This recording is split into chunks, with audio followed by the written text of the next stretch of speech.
berpusaka itu sudah biasa. Anak muda berpusaka baru luar biasa.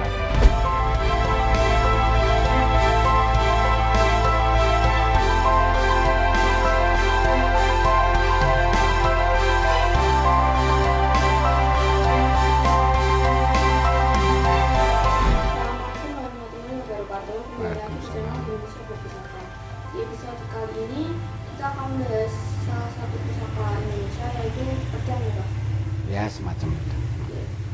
Kita Lihat ya. mulai dari warangkanya dulu. Oke. Ini kalau warangkanya papa dapatnya aslinya ini hanya pegangan ini sama bilah sama ornamen yang ada di pegangannya ini, di handle-nya ini. Ya, jadi warangkanya ini papa pesan sendiri. Papa pesan sendiri karena hilang, sudah nggak ada. Jadi hanya bilah aja sama pegangan. Kalau handle-nya ini dari tanduk. Jadi tanduk apa? kemungkinan sih tanduk kerbau ini. Tanduk kerbau. Kemudian kalau yang ornamen yang di sini ini dari perak. Ya, kalau ini papa pesan sendiri. Ini kayunya dari bahan cendana, kayu cendana. Dan ini ornamen ini dilapis perak ya. Ini tembaga ini tembaga yang di sepuh perak. Termasuk ini juga tembaga di sepuh perak. Karena ini ligan gitu ya, tanpa warangka. Oke, kita lihat. Ini semacam pedang, tapi model pedang yang dari Sulawesi, yang biasanya disebut dengan badik. Tapi ada perbedaan dengan model badik yang ada di sana ya, yang ada di Sulawesi dengan yang di Jawa. Kita lihat dulu, oke.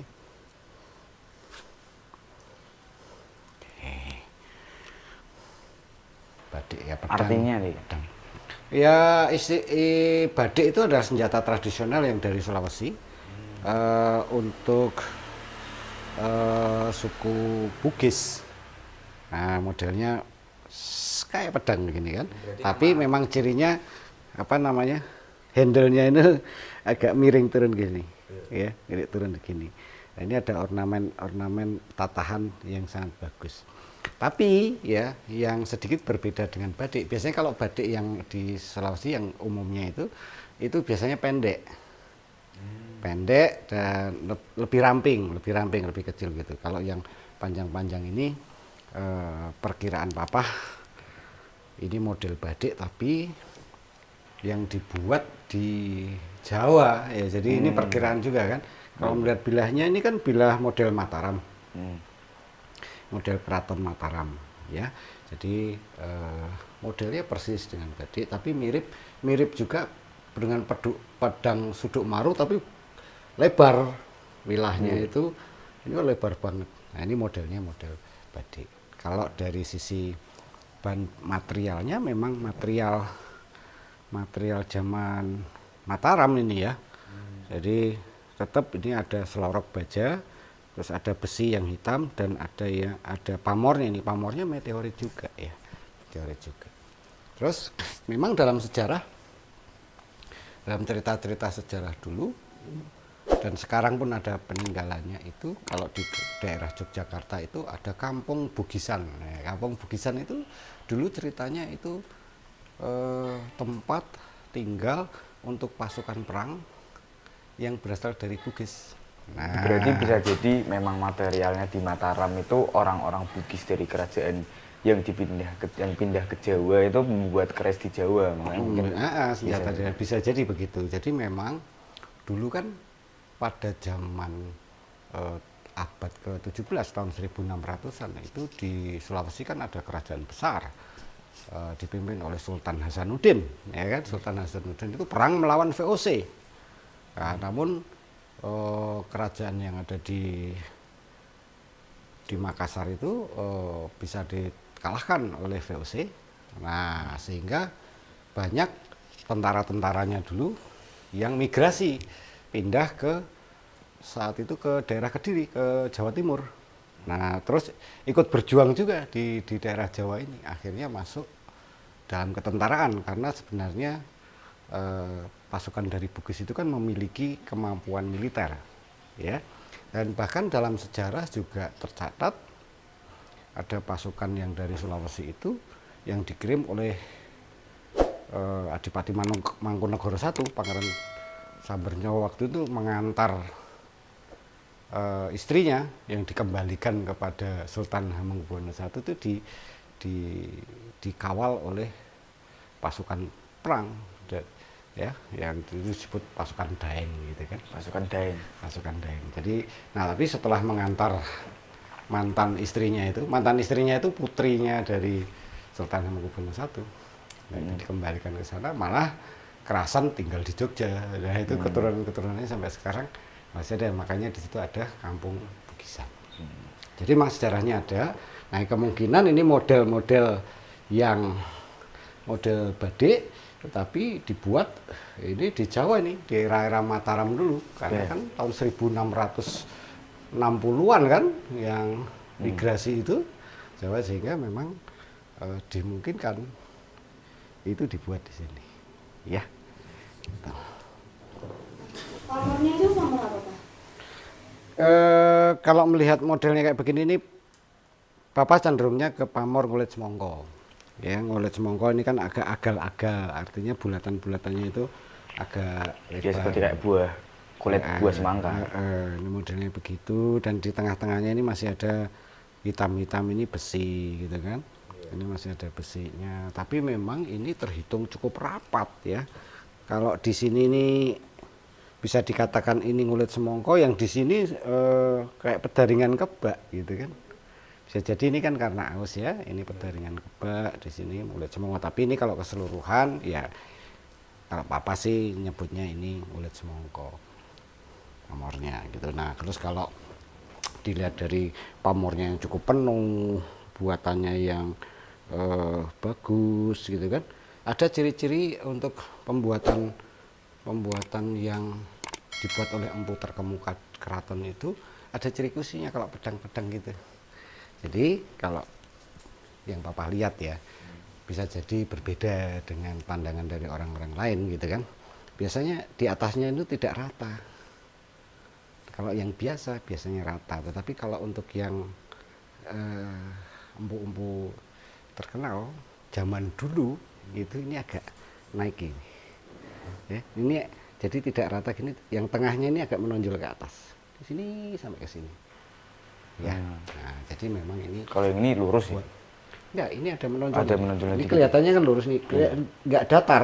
Biasanya kan kalau biasa itu datar gitu kan. Tapi kalau yang model-model istimewa itu sini agak. Ini ada cekungan sedikit di sini, terus ini naik. Ini di tengah ini lebih menonjol daripada di bawah. Jadi ada keruingan sedikit kecil. Nah, ini kan lihat. Nah, ini memang untuk buatan keraton dan dipakai untuk komandan-komandan pasukannya lah, bukan untuk prajuritnya. Terus kalau dia dari ini bahan perak kan tidak murah ya kan, cukup mahal. Ini perak, terus ada tatahannya yang sangat indah. Ini sangat detail, sangat indah di sini. Nah sayangnya memang Papa dapatnya hanya ligan begini, tidak utuh gitu ya, tidak full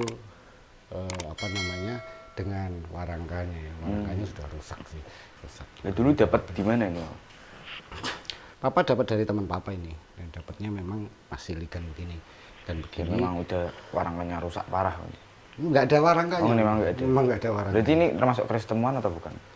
Sepertinya bukan sih. Cuma memang dulu ini ya tua ya, terus perawatannya juga mungkin agak kurang ya, sehingga sudah banyak terkorosi di bilahnya. Dan biasanya yang terkorosi duluan adalah di bajanya, di baja. Jadi yang Papa lihat kan ada 3 unsur logam, itu kan ada besi, pamor, baja. Biasanya yang terkorosi lebih kuat, lebih dulu rusak itu adalah dari baja. Baja itu adalah yang untuk sisi tajamnya di sini. Biasanya di sisi yang paling luar gini kan, di sisi yang tajam gini, yang paling pinggir gitu, yang pinggir-pinggir. Nah ini biasanya pinggir greges. Dan ini sepuh. Kenapa?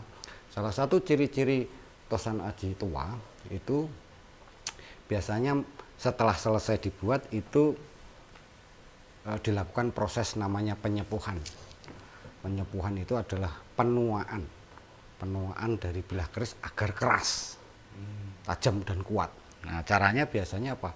Setelah jadi itu dipanasi lagi sampai menyala, sampai merah gitu, membara, terus dimasukkan dalam cairan. Nah, biasanya sih ada juga yang kecil cuma pucuknya, ada yang 1/3 bilah, ada yang 2/3, bahkan ada yang full. Nah, efeknya apa? Pada saat termakan usia itu yang kena cairan sepuhan itu biasanya lebih cepat korosi. Kalau bisa dilihat ini, korosinya yang agak berat kan mulai dari sini nih. Ini ke atas. Nah, terutama yang sini nih. Yang di sini ke bawah lebih utuh. Nah, ini kemungkinan ya, ini penyepuhannya adalah mulai dari sini ke atas. Nah, tapi itu ciri-ciri keris-keris tua. Itu. Terus ada cerita juga sih. Penyepuhannya tidak mesti dengan dicelup dengan cairan air gitu setelah dimanakan, tetapi juga ada yang dijilat pakai lidah. Jadi pada saat ini sudah dipanaskan sampai menyala itu dijilat oleh empunya. Yang tersepuh bukannya lidahnya malah. Bukan itu. Bukan ya.